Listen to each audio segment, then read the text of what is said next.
In the curiously intricate art of wall repair, the task of spackling emerges as an act of both restoration and rebellion, a way to defy the entropy that our plaster and drywall succumb to over time.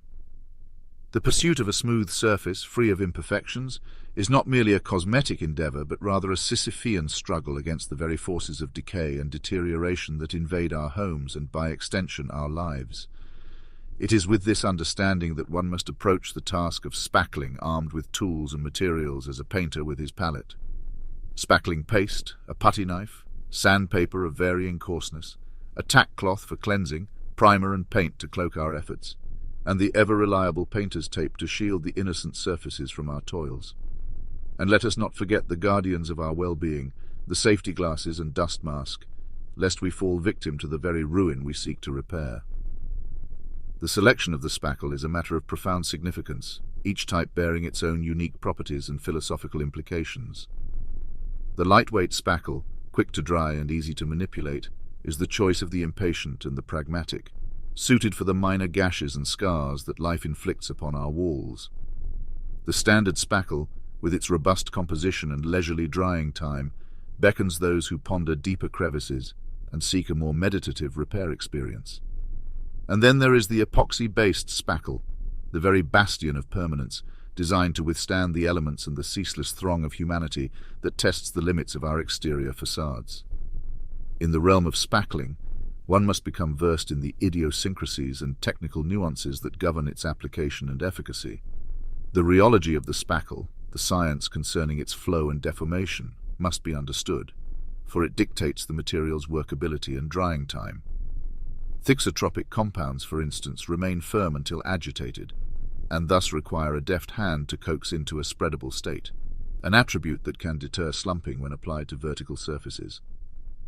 The debate between using ready-mixed versus powder spackle is a discourse on convenience against durability, the former prized for its immediacy and the latter for its potential longevity and reduced shrinkage upon curing.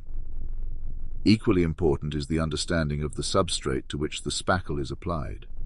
Drywall, with its paper coating, can interact differently with the spackle compared to the more porous and breathable nature of plaster. When it comes to filling, the gradation of the fill must be incremental when addressing deep voids, layering spackle to avoid the formation of air pockets and to ensure a cure that is thorough. Furthermore, the chemistry of the spackle once cured must be compatible with the paint or primer applied. An incompatibility could lead to a failure in adhesion, or worse, a chemical reaction that compromises the integrity of the repair.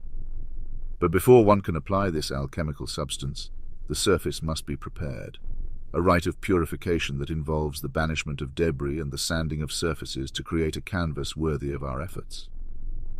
Should one encounter a breach too vast for spackle alone, the application of mesh tape or a patch imparts a structural integrity, a foundation upon which our restorative work might rest.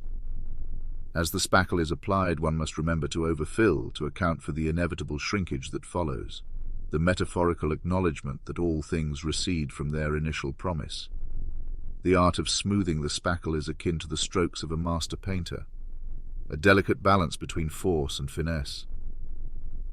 One must then allow the passage of time to complete its work, the drying of the spackle a testament to patience. What follows is the laborious yet satisfying act of sanding, the gentle wearing away of excess until smoothness is achieved, a task that both humbles and elevates the do-it-yourselfer. And when the tools of our labor are cleansed and the remnants of spackle disposed of with respect to our environmental commitment, we can reflect on the work completed. The tips and tricks that seasoned our endeavor, the tape that protected the innocent, the sanding block that ensured evenness, the flexible cork that offered solace to recurring cracks, and the protective gear that shielded us from harm. These are the minutiae that, when woven together, form the rich tapestry of spackling. Spackling is more than a mere household repair. It is a philosophical act, a small yet defiant stand against the ravages of time and neglect. It requires not only physical dexterity, but also a contemplative spirit. And so, with spatula in hand and dust in the air, we confront not just a wall but the very essence of impermanence, and in doing so we find a measure of transcendence. For in repairing our walls we are, in a very real sense, attempting to mend the fabric of our domestic lives.